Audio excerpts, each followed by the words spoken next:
Okay, then let's do this thing. Kaminsky reached into his briefcase and pulled out a clutch of pencils and blank pages. Take one each and pass the rest along.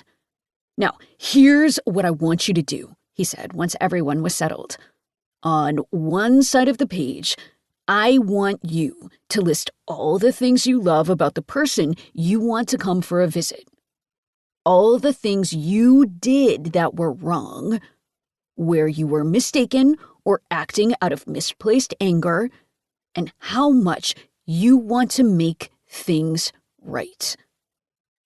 I'll make sure this gets filed and sent to your loved ones.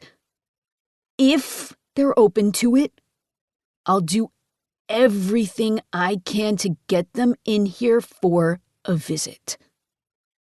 Everyone grinned, even the usually sedate Becca. Around the circle, pencils touched paper. And on the other side of the page, Kaminsky said, here it comes, Riley thought. On the other side, he repeated for emphasis. I want you to do the same thing for this administration. Sorry, said Angela. All of you have said that you love this country, that there's a lot of good about it, that you're trying to save it. Well, here's your chance to tell us what some of those good things are. Does the mail come on time? Do the streetlights work? Are the schools still open? I'm not asking you to address the things you don't like. Just acknowledge the things the government's doing that you do like, that are working.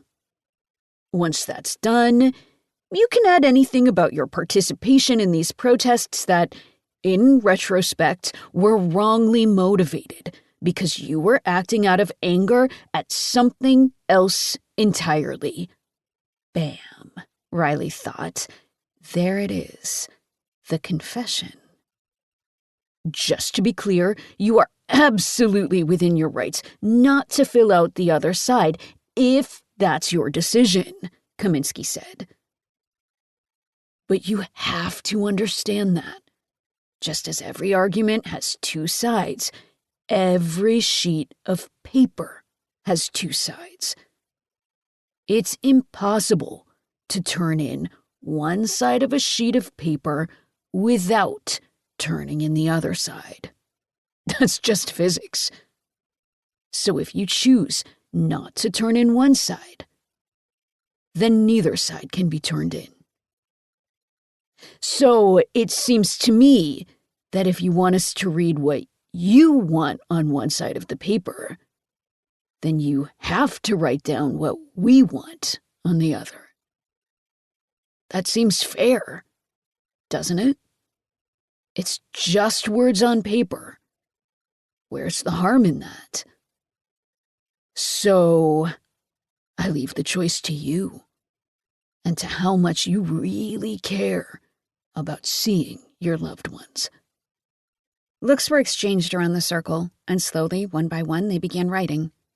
The sound of pencils scratching on paper the only noise in the room. Until they looked up at the sound of Riley folding the sheet of paper in half. Then, carefully running a fingernail along the edge to create a perfect crease. Moving with precision, she tore the paper in half along the crease, folded the two halves together, and repeated the process, the sheets becoming incrementally smaller. When they were the size of playing cards, she stacked them neatly in a pile. Done, she said, smiling her friendliest smile and looking to the others on the assumption that they would do the same. They looked down at the pages, and one by one continued writing.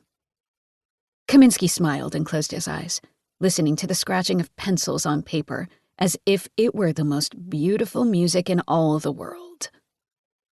The Surrender Sonata.